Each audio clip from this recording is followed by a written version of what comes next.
All right, everyone, let's get this show started. Welcome to our DevOps office hours. It's March 23rd, 2022. My name's Eric Osterman, and I'll be leading the conversation.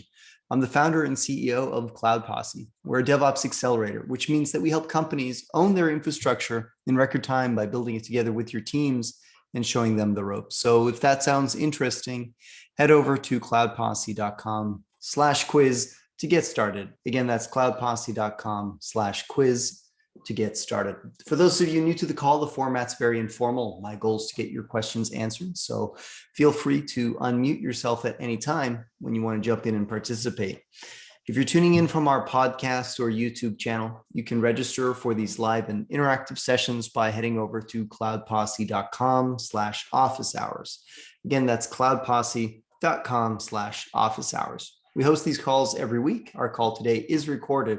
We'll be posting a video recording of the session to our YouTube channel. So if you like the content and want to support the channel, please hit those like and subscribe buttons. Just head over to youtube.com/cloudposse.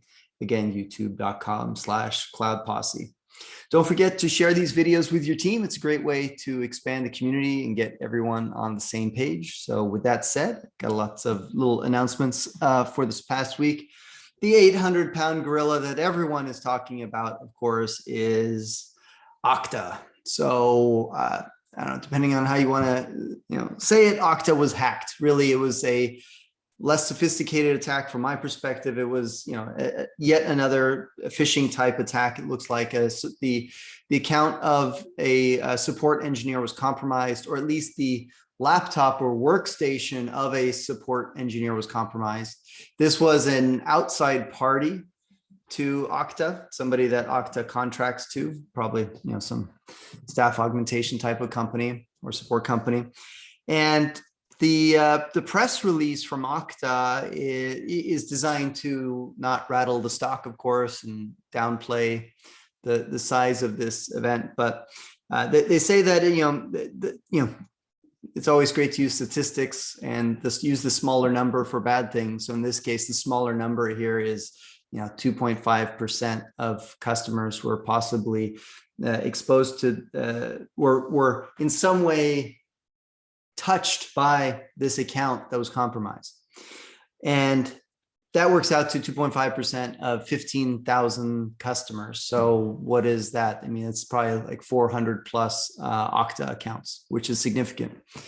And the Okta accounts, we don't know who those were. They're obviously keeping that under wraps. If you were affected by this hack, then you will already know. They should have reached out to you. And the group behind this, I believe they're based in South America. They're called Lambdas. Apparently, they just came on the stage in a big way at the end of last year in December with some big hacks. And their MO is really just money, and they're doing it apparently in the non-ransomware kind of way. They're doing it in the extortionist kind of way. By leaking some of this data, they show that they are serious and they have something, and extracting money to keep things under wraps. At least that's what their stated objectives are.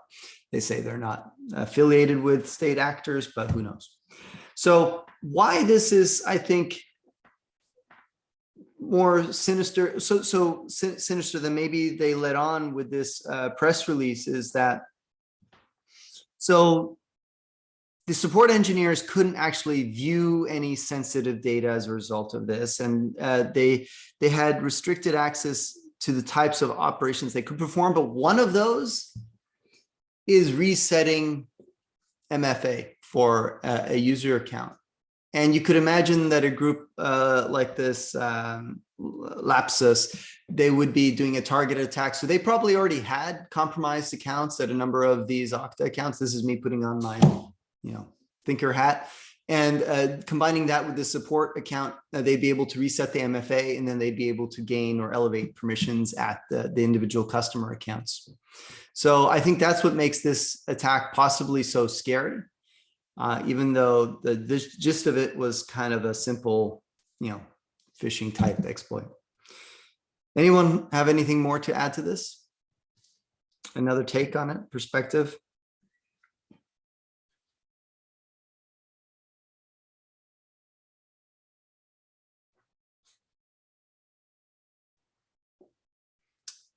So yeah, I haven't heard from any of our customers that they were affected, fortunately, so that's good news. And moving on then. Oops. So yeah, I was debating whether or not to promote this or not, but hey, came across my inbox. It's by the list is by Summit Route. They specialize in security, I believe, for AWS security and compliance. They also develop, I believe, a number of Terraform modules, if I recall correctly, or provide some open source around it.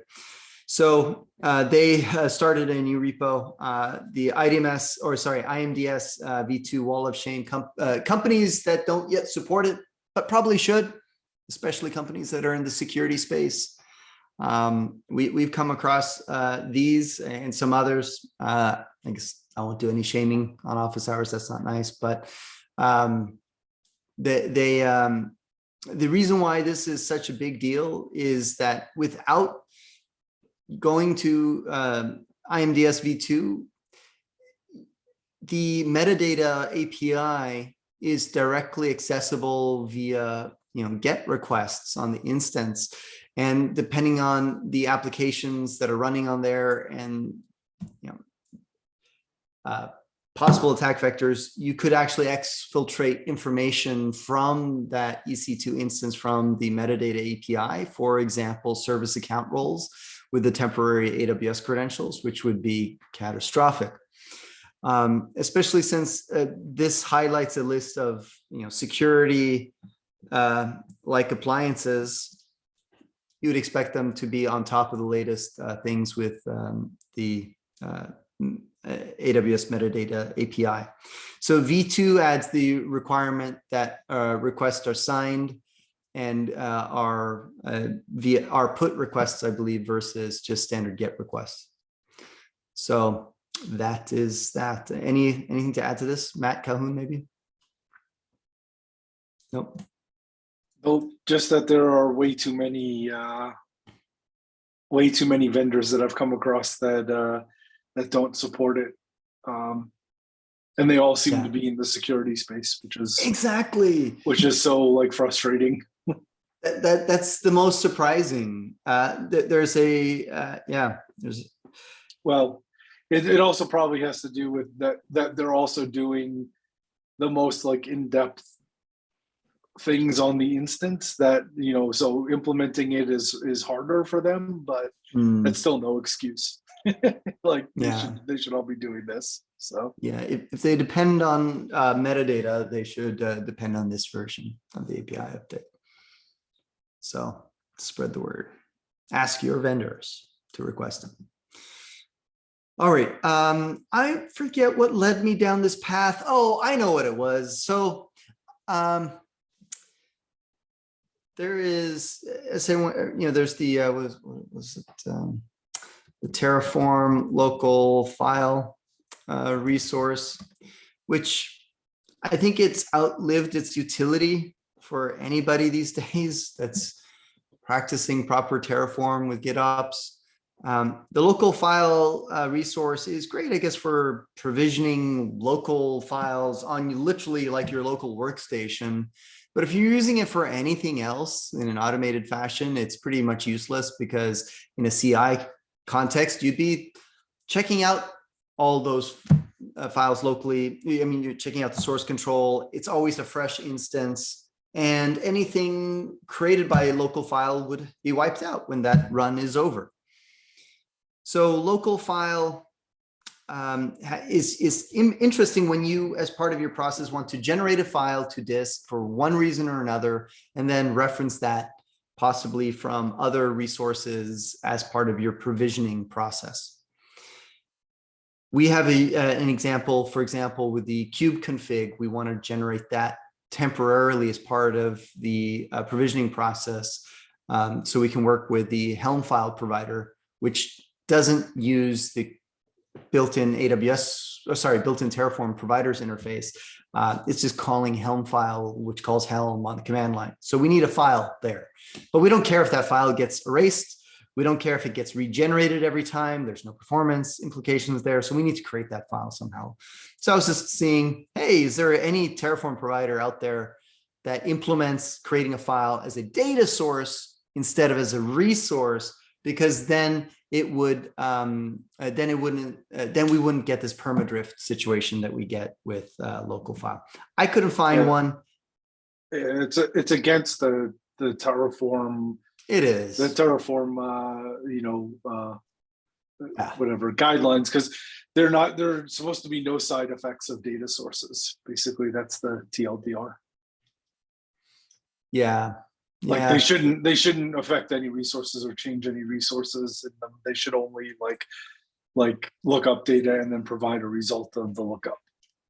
Yeah, and one could argue this in different ways. I guess you could almost look at this as a cache file instead. We just want to cache some data somewhere so that it can be used with the other pieces. This is the transient file we don't care about in any way, but when we are integrating with third-party systems, we don't have the control over changing their interfaces. It precludes us from using them. So I get their point. In the end, this is an annoying little thing. So I think we're going to add something probably to one of our utils provider so we can create files for this use case. But the reason why so in doing that, I came across a couple of providers I've seen before, some of them I thought it'd be worthwhile bringing up. This is one that I thought was really exciting because, interesting. I swear this was not archived yesterday. This is interesting. Anyways, this is still an interesting idea. I think I spoke with what's his name behind it. I forget who was the author. Yeah, Joachim about it. And I think it's really interesting because this is an alternative to using YAML, the way we use YAML a little bit at Cloud Posse. Of course, we do a lot more advanced things. We do deep merging, etc. But the main thing was with Terraform TFVar files, you can't selectively load which ones you want to have at the runtime. You can pass them as arguments when you call Terraform, but that isn't very GitOpsy. Like we would like to have declaratively defined the file so we want to load and read the configuration settings from. And this would be a Terraform native way of doing it by having a provider. This provider lets you within your Go code, within your Terraform code, load var files based on business logic within your Terraform modules, and I think that's kind of cool. I don't think we're going to start using it right away, but if you haven't yet adopted YAML and you are totally in the HCL ballpark, then use this maybe. If it wasn't deprecated. So yeah, somebody needs to take over if you want to use it. The next one was a similar kind of provider for .env files. We used to be really indebted to .env and used it for everything in earlier versions of our strategies. This was before we really adopted GitOps. I know a number of companies still use .env files, and well, if you want to have a way of reading those natively within Terraform, here's a simple provider to do that. And the last one was something interesting because we had to solve this as well before. So Terraform has the Terraform HTTP data source. And this is great if you are just working with text files, not doing anything binary. But there's good use cases to download files from S3 that are binaries. For example, zip archives. If you're doing Lambdas and you're trying to create a Lambda using a public artifact.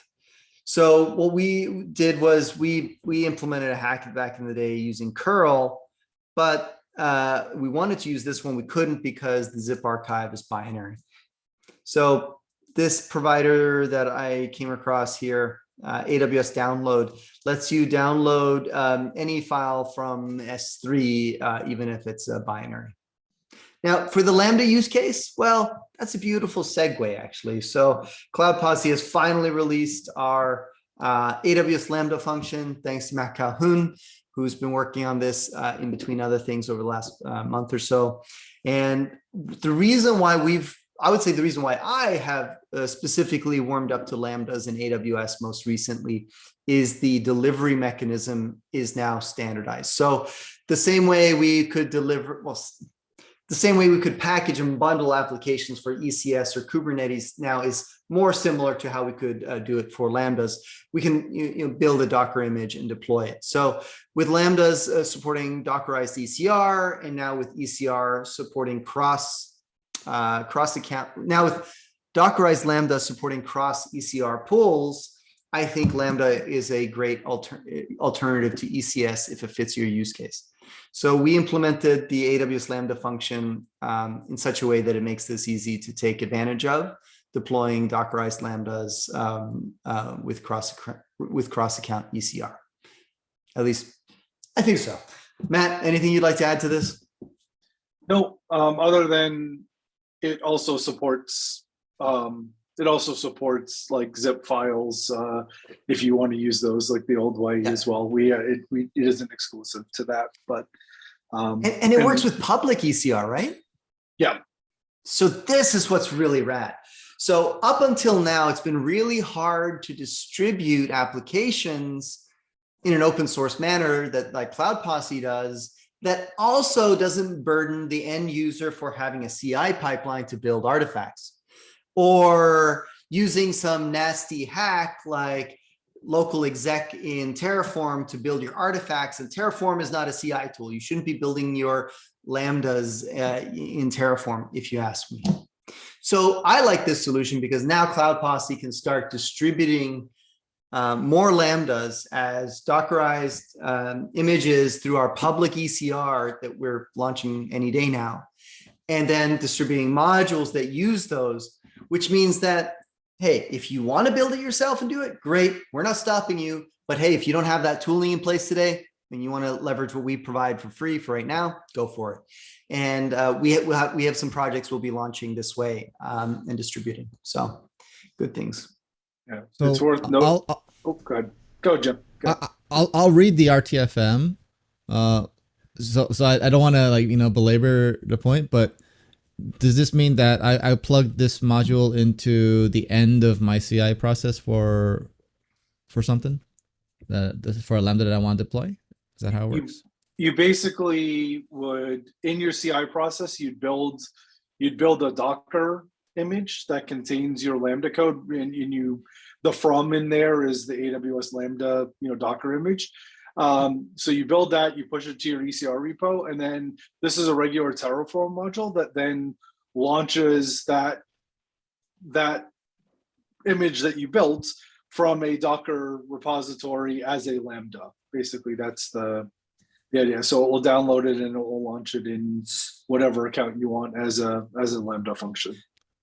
So basically, however you do Terraform today, you would just continue doing Terraform today that way. And this is just giving you a way to deploy those. So if you have Terraform in your continuous delivery pipelines capable of deploying anything in Terraform, you can now do Lambdas this way that come from Docker. That's awesome. I'm curious about how they use the module to configure the triggers then. But I can read the manual. I'll figure it out. Yeah. Well, and if you take a look at it this coming week, whatever, next week on office hours, we can talk about it. This is V1, literally, well, like 0.1 is 0.1. Yeah. Exactly. So this is the first release we cut of this. Is it fully baked in production at 100 accounts? No, it is not. But it is ready to be tested so we can get there with your help. Yeah, I'm super excited to try it out. Thank you. And if there are like little convenience things that you find missing, please open an issue, and so we can or a pull request, either one, so we can get it fixed. And tag Matt Calhoun because he's the one who's taking point on it right now. Well, if you wrote it, I'm sure it's going to be excellent. Thank you. Yeah, no problem. Thanks. The next thing to talk about is something I think is really important. So with one of our accounts, we've been going through documenting all the ways to harden GitHub Actions and at least making them aware of that there are lots of controls at your disposal to do that. I think this is something we're going to take into account in more of our engagements as we go. And one thing, if one thing is clear with GitHub Actions is out of the box, yeah, you're opening up yourself for a world of hurt. There are a lot of things you can do wrong to expose yourself to attacks. But oh my God, does GitHub really do provide a lot of controls to lock down GitHub Actions more and more. So the things that are inherently insecure about doing anything in an automated fashion through CI or CD, whether it be GitHub Actions, Jenkins, Circle, CI, CodeFresh, etc., will probably still remain true. But there are a lot of controls more and more at your disposal for locking down what you can do in GitHub Actions. Here's just another one that came out this past week. So now you can also restrict what workflows are allowed to run on specific runners. And since runners might be deployed on-prem inside of a VPC with access to maybe instance metadata, things like that, you got to be really careful about what they do. So like, for example, one thing that would be really bad is having an open source repository using GitHub runners in a private VPC that is shared with other infrastructure you run as a business. So in this case, what you can do now is restrict what workflows from what repositories are allowed to specifically use a particular runner. And this could be nice if you have like runners that have specific permissions to maybe administer GitHub. Or maybe you have a specific runners that can manage your AWS organization, and you only want specific workflows to be able to make those changes. So I think this is and I think in particular, like putting an AWS focus on it, if you have different runners that have different permissions on the IAM instance role or the the EC2 like. Oh my gosh, what's the name of the IAM profile? The IAM profile that basically can run, that the instance runs as. You might have those set up so that certain runners can only certain runners can deploy to production versus ones that are allowed to deploy to lower environments. So being able to combine that now and say like these workflows here can only run on X, Y, or Z versus the ones that are allowed to run on the production ones, I think is actually going to be really useful as people start to figure out all these permissions. My only criticism of all of this is that it's so disjointed where all the things are that you have to combine to get good security for GitHub Actions, that they do a disservice to showing that it's secure, and also it's a lot of work to actually make it secure. It's all over the place. That's probably be a good office hour session if there's interest. If anybody, depending on how much interest there is in GitHub Actions and how many of you are using GitHub Actions, we could probably go through the laundry list of controls that we've dug up now. One thing I wanted to go back to just briefly on the Lambda thing.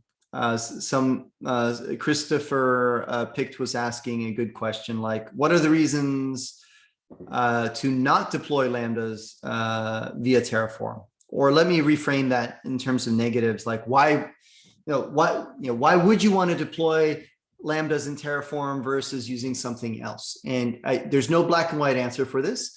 I think the most obvious use case today for Terraform and Lambdas, even using these Dockerized Lambdas, is for your little, and I hate that Amazon created a service called Glue, but, and I'm not referring to Glue, but for your little Glue functions that you got to deploy for things like sending logs from CloudWatch to Datadog or Splunk, or you need to deploy Lambda, which will connect two different disjoint services in AWS together with each other. In our case, we want to deploy a very simple bot that runs as a Lambda. And would cost essentially nothing to operate and have that going there. We have a Terraform module in Cloud Posse, the SES Lambda forwarder, and it is designed to forward emails that come into SES. You'd think that would just be built-in functionality. Well, maybe it is today, I don't know. But when we wrote this module, there was no way to do it other than having a Lambda. So this would be another perfect use case of having a Docker image to distribute that functionality. The other example is Slack notifications. We have a Slack notification module. I think this one is one of the very few modules that wraps a AWS community module to send Slack notifications. Another use case of just, if we just had that Docker image for the Lambda, it'd be very easy to go.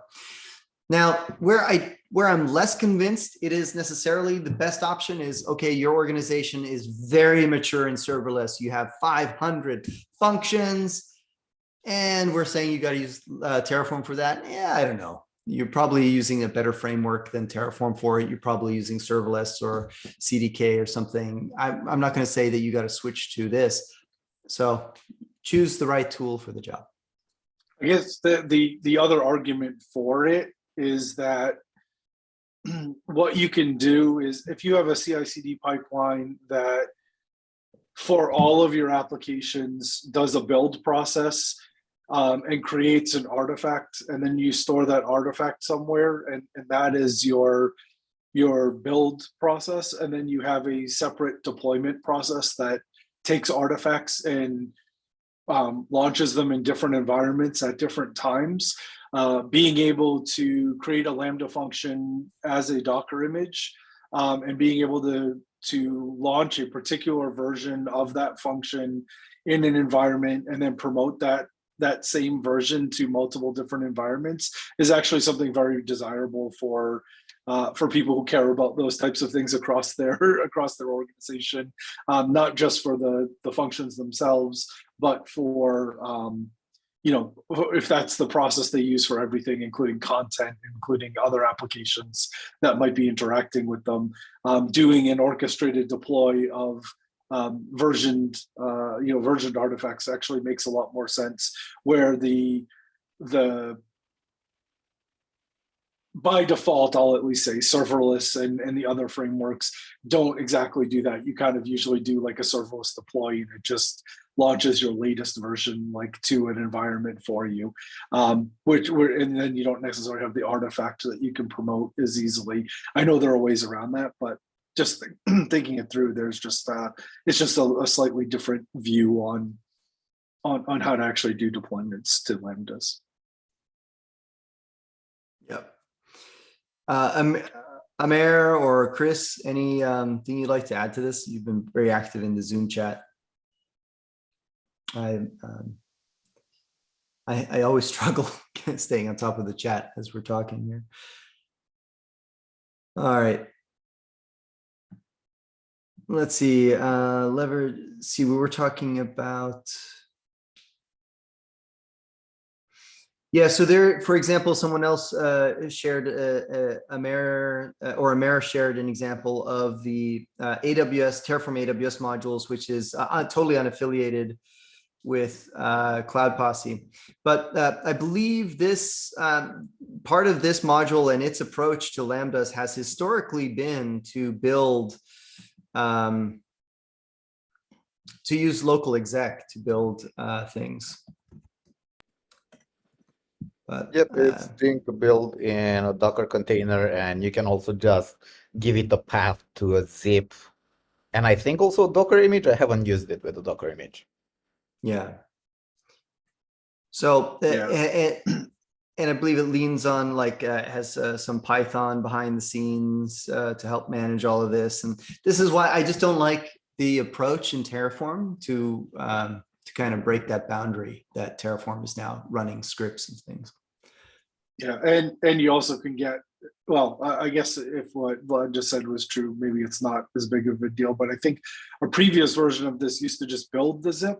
And then you have the problem where like if you're running this on a Mac and you're deploying it to a Linux box, you might not get the right versions of your dependencies and those kind of things. Also, like if you're building, let's say, like a JavaScript application, you have to include like node modules and all those types of things. So you got to make sure that it's not just the single like function that you need to include, it's also all the dependencies and all those things, which is perfect for what your build process should be doing. And it's really hard to capture that properly within Terraform. At least that's been my experience over the years.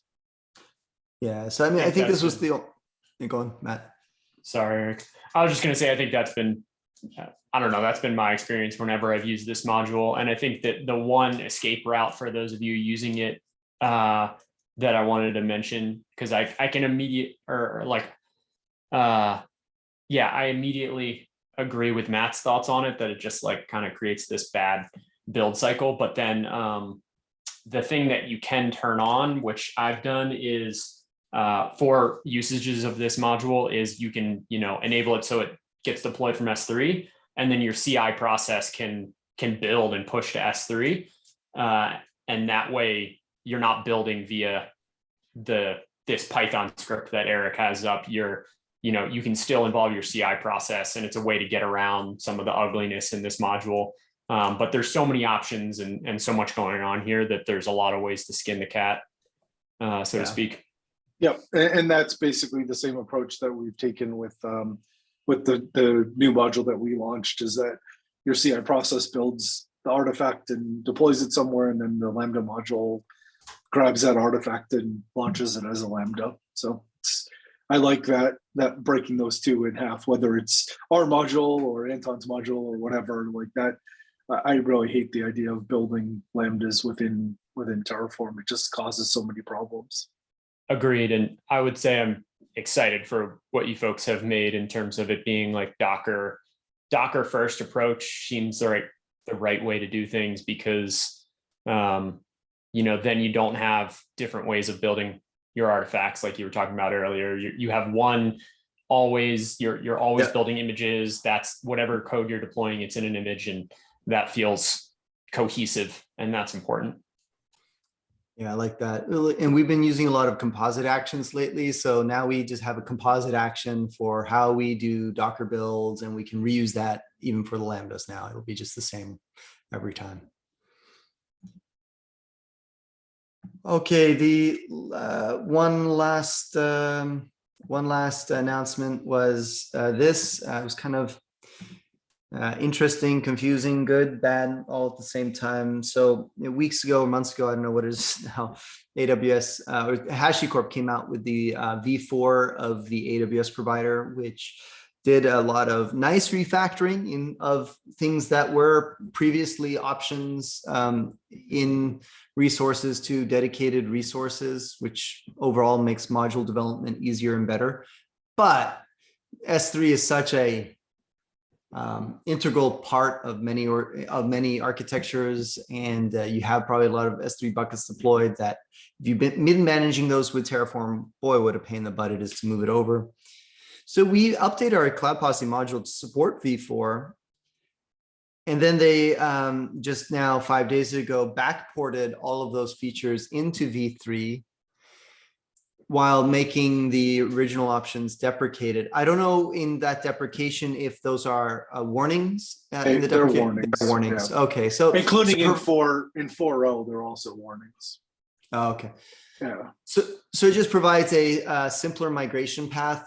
So you not requiring you to immediately upgrade to V4.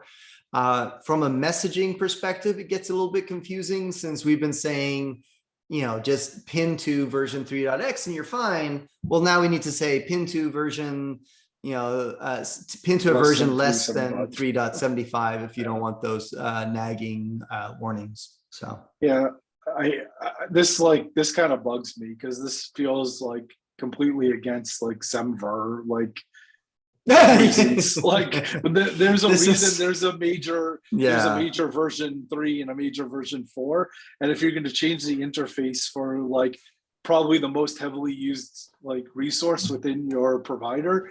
Like, why would you ever do that without bumping the, without bumping it? My guess is that it's too hard for them to maintain the 3x path and the 4x path, like without like using a common code base or something like that right now. Like that's my guess, but I really hate that they didn't just say you have to update the 4 if you want this, but anyway. I think that's a astute observation, and it ties into something else I've been thinking. I think you and I maybe talked about it at some point recently. It's like providers there's a nice decoupling with providers. Like, can you imagine the really early versions of Terraform didn't even have providers? It was all in the Terraform core, and trying to manage that. And then they did a great thing. They made the decision to break it down by provider, kind of by cloud, which made a lot of sense. And AWS was a lot smaller back then, and GCP and Azure were a lot smaller back then. But now with Amazon with 275 freaking services, this provider, I think, is too big to do what it even does, possibly. And maybe there should be smaller sub providers for various aspects. Then not to mention, there's the AWS CC provider, which we haven't even begun to look at because it's I wouldn't say it's incompatible, but yeah, you kind of create a partition if you're using the original provider and the CC provider with your Terraform state.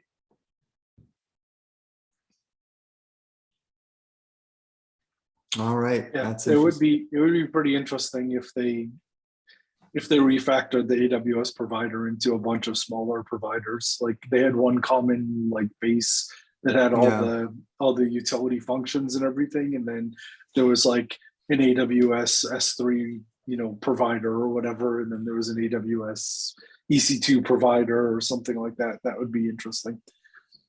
Yeah, kind of broken down the way they. Oh, just briefly, just on that last thing, kind of like the way they organize by analytics, compute, containers, database storage. Maybe they would break the providers down that way or something. Yeah.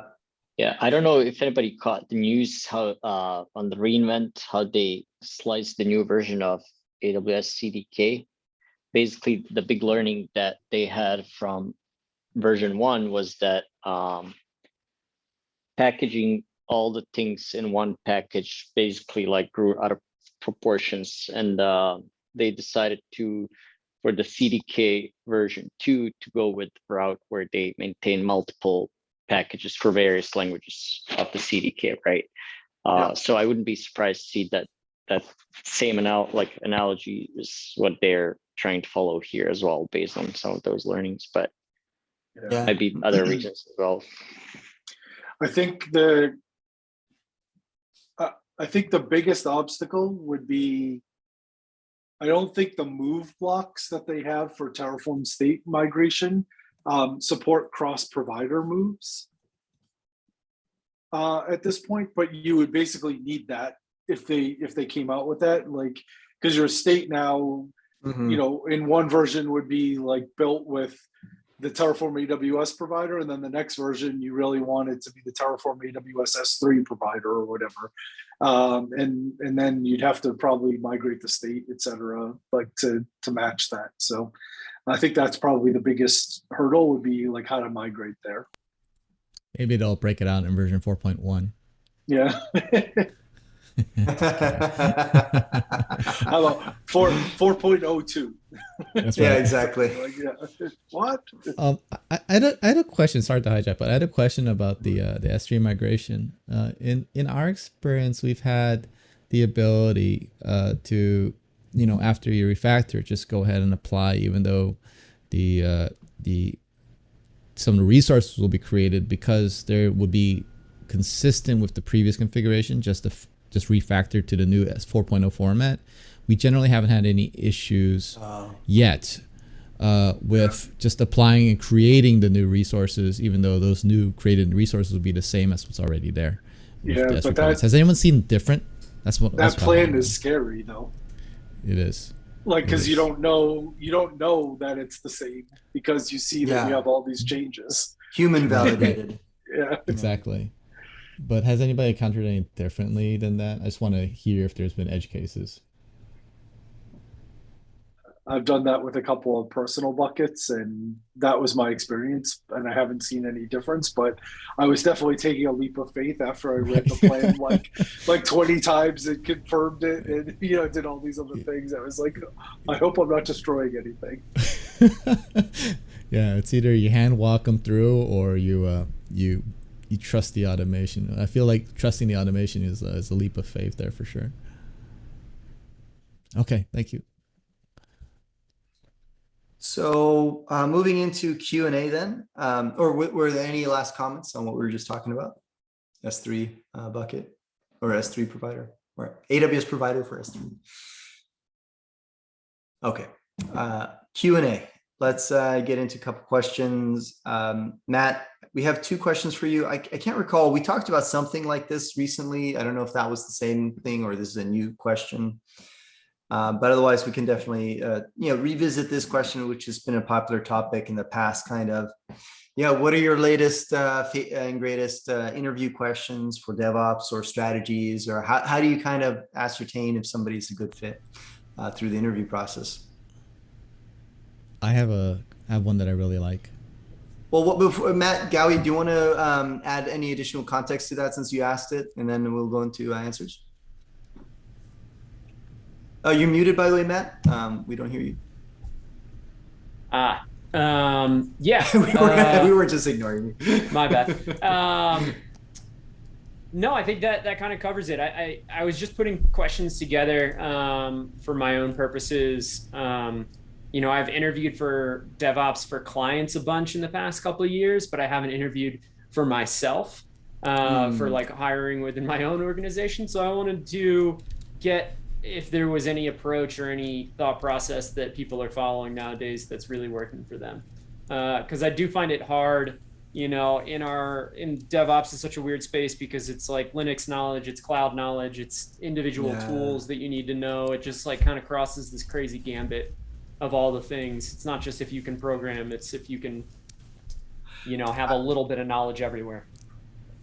And it's really, it depends on like, are you looking for somebody who's, senior level that should know everything in your domain that you work with versus somebody who's just, sharp that you feel you can mentor or groom to be a good fit within the team. And I think those are 2 different approaches.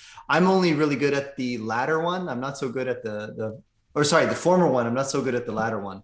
It's easy to hire experts. It's hard to hire smart, generally smart people and see that they're. See, that's a good distinction, and one I've found myself, kind of it's something that I would love to get better at the latter for sure. Yeah, that's where you find the hidden gems. It's useful to have both. Yeah, for sure. Exactly. Yeah. Jim, you had something you were gonna weigh in on in that regard. Yeah. I think there's a couple of things when it comes to interviews, and something that I've done that I've had really great results with is aside from the technical interview, which I won't go into, which covers like the depth and breadth of someone's knowledge. I've also done a coding exercise, and when I say coding exercise, I don't mean like whiteboarding on Google Docs somewhere, like some companies do.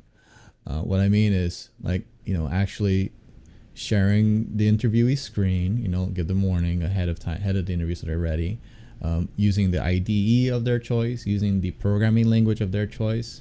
And if there's anybody out there who's going to interview with me in the future, and you listen to this, I hope you have a heads up because apparently this is harder than it appears. But going through a practical exercise of, hey, let's talk to a public API. I happen to use GitHub.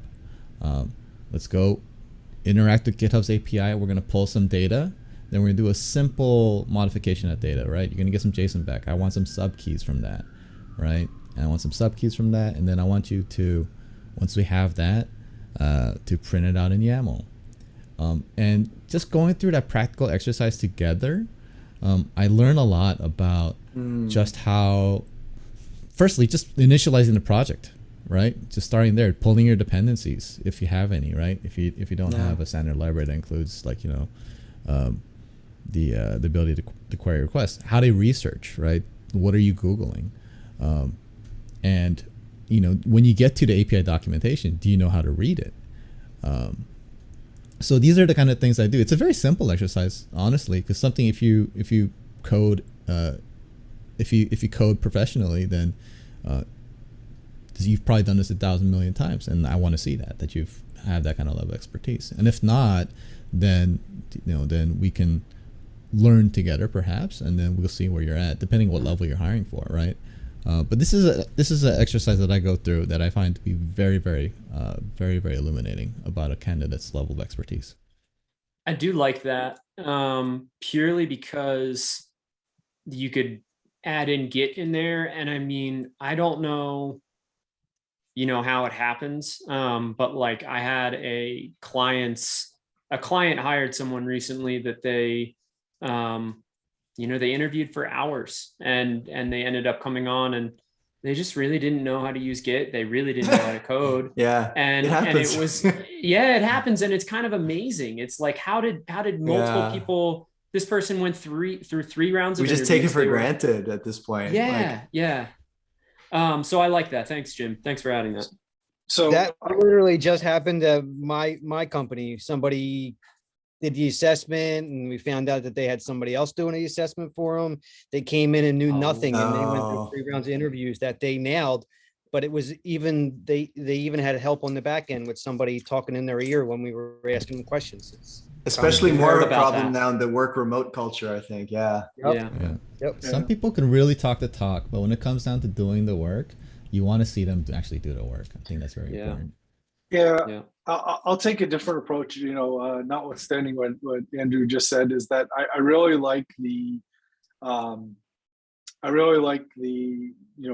giving a candidate a coding exercise. That's something I've done for a long time when I've tried to hire people.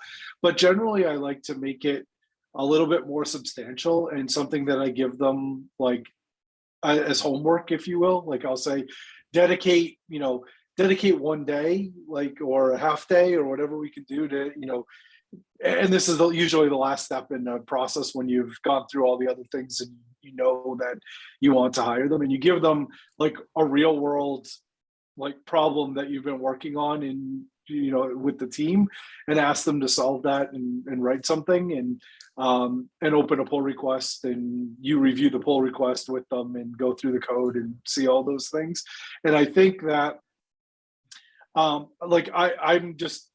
can tell you right now, I'm confident that if you were trying to hire me, Jim, I'm well versed in all the technologies that can do the job. But for some reason, like Eric will tell you this, like every time I'm sharing my screen on Zoom, I just cannot type. There's just something weird about it. Like I make all these mistakes, and I'm like, what did I do? Like, and it looks like I've never like done all these things before. And I think making someone as comfortable as possible, like to mirror the environment that they would actually be working in, which you'd basically be like, okay, if you're working from home, be like, here you go, here's your work on your laptop, on your computer, and whatever IDE you do, play whatever music you like to play, turn the lights however you like to turn the lights while you're coding, and work on this exercise for a couple hours, show me the result of that thing. And then let's talk about the result, because at the end of the day, that's really what matters. Like their process somewhat matters, but like, you can usually gauge, like if you give someone a 4-hour task and they get half of it done, you can gauge, well, there's a problem, like they didn't understand it or whatever. You do risk that other people are going to do that are going to help them, quote unquote. But if they have access to other people that are going to help them, like that's also a part of like your job, right? Like sometimes you are going to ask some other people for help. I'm not saying that someone else should do like the coding exercise for them, but if you got stuck and you had a friend that you bounce stuff on because you're always on like, you're always on Slack with them all day, like that's actually a valid way to solve a problem, just as Google is, just as anything else is. Like if that's real world, right? I'm not saying like, here's my code, do it for me, give it back. That's a whole different thing. But no, so I like giving it to them more in a realistic way. And I can say I absolutely hate trying to give people like whiteboard algorithm problems and all of that kind of stuff. I think it's useless. I think in it's- our business, it's more or Yeah. less useless, especially.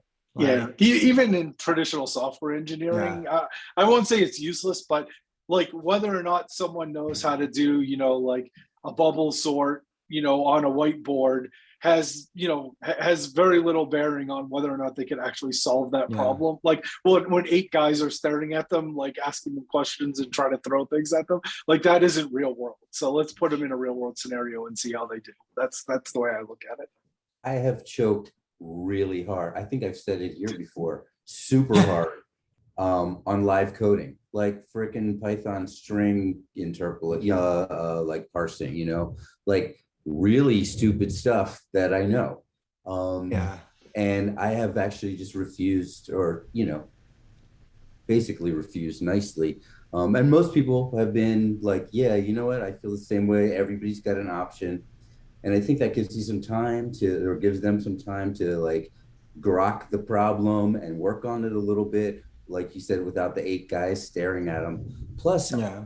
I find that a lot of the work that I do with the guy that reports to me is correcting the impressions of what he thought, or, my bad tickets, basically. So going over a PR, going over that and seeing how they respond to you, seeing how you respond to them when it's like direct criticism, that's half like, no, that wasn't the right way, and half like, gee, I should have mentioned that earlier. That's a good dynamic to explore, I think, with candidates. Yeah, and the other thing that I'll put out there is for senior level people, I generally also like to give them a pull request to review, to actually see how they review other people's code and read other people's code and give feedback and all those things, assuming that's going to be a regular like part of their job, which it would be there, because that you actually get a lot in seeing like the tone they use with other people on the team, like how they express why they think something should be changed, all of that kind of stuff, which is really important. I used to have a lot of success with giving people assessments, but today's climate, I got people that are just flat out refusing to do it anymore because they'll get an offer from somebody that doesn't ask for that and they don't want to take the time to do it anymore. And that's getting really frustrating today. Yeah. So On the other hand, getting assignments is really weird. So What was that you said, Vlad? Getting what is really weird? Getting assignments is really weird. Like I'm always applying to jobs because I believe I should see what the market offers. I'm applying for principal roles and they're like, hey, could you build a Terraform module that creates a bucket for us? And I'm like, dude, really? I mean, I have a module on GitHub. You can look at my GitHub. There are pull requests. I have a history of this being done. And in today's job market, asking folks to spend God knows how many hours or days doing an assignment is going to be a really, really, really hard ask. I'm also interviewing and I can say, and I'm chatting with other hiring managers, and I can say a very, very small percentage of people are doing that, and they're not the best people.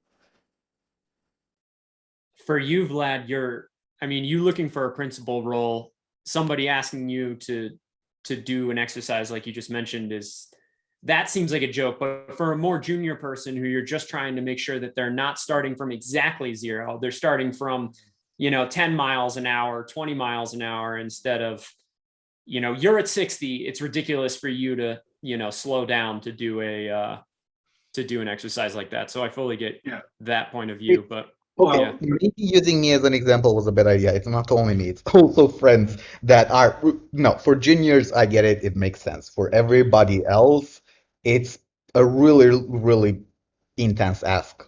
And it's going to dramatically eliminate people from the pipeline, people that you should be hiring. Yeah, I think there's 2 things there. So one, if you have a good like open source portfolio, pointing people to stuff you've developed and being like, here's examples of it, should suffice for whether or not you could write code or not. Like they should be able to evaluate that. That's pretty easy. But I would say that I don't know. I don't want to sound too cavalier, but like, if someone is looking to change careers and they want to work with you as an organization, spending 4 to 8 hours of their time to make both parties feel comfortable that you're both, as a final step, that you're both at the right level and at the right fit for one another, seems like a reasonable ask. Like, it shouldn't be the gate to let you in the door is the first thing you get, but after you've gone through some rounds of interviews and it seems like you're a good fit, to say, hey, this is the type of work we do, we'd like to see how you perform on like the type of work we do, spend a few hours on that, seems like a reasonable ask before you engage on what should be like a multi-year journey together as like employer employee, going forward. That doesn't seem too crazy.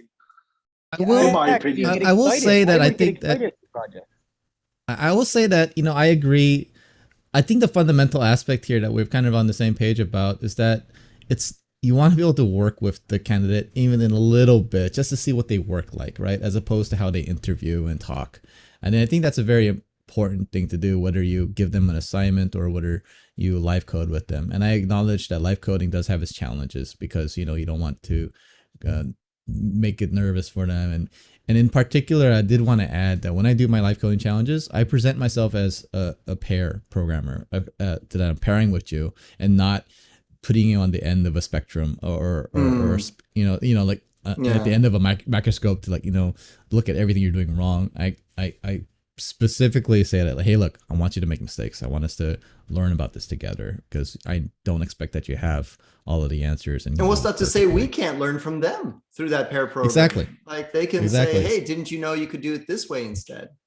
So I'd agree that like going through this exercise together as a coding exercise is suboptimal from that perspective. And I also agree that, with Matt Calhoun's approach, if possible, to have like, this is how we actually work, take your time, run your music, do it your way. I kind of treat it as a compromise though, because I also don't like giving assignments because I think that also is off-putting as well. So I think it's it's not as ideal, but I think it's kind of a blend between those two extremes. That's my perspective on it.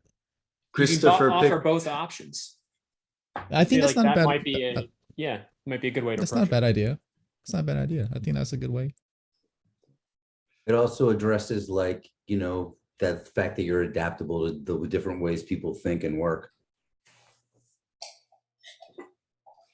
Christopher brought up a point that, if you do expect the applicant to spend X hours, proving their abilities, you'll probably be prepared to spend that much time at least proving that your team is worth joining. Like you have to be high value for the applicant to want to do. And honestly, like I was going to answer that here because I said yes, but like honestly, the that coding exercise should be a two-way learning thing. Like one, it's like if you give them like the type of work that you normally do, it actually shows you like this is what the team is working on.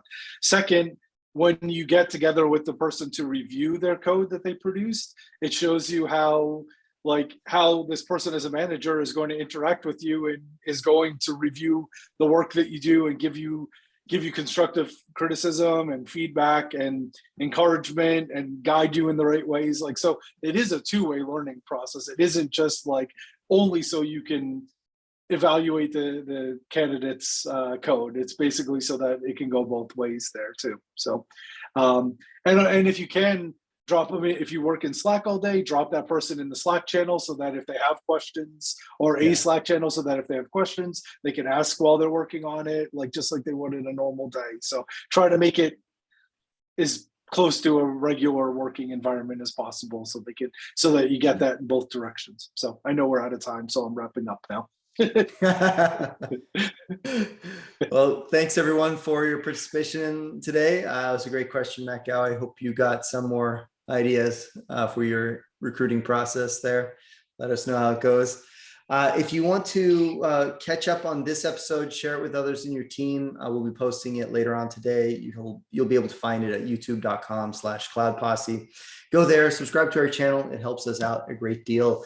If you'd like to connect with me on LinkedIn, just go over to linkedin.com/in/Osterman. Just mention that you are a member of SweetOps or Office Hours, just so I know you're not a recruiter. That would be really nice.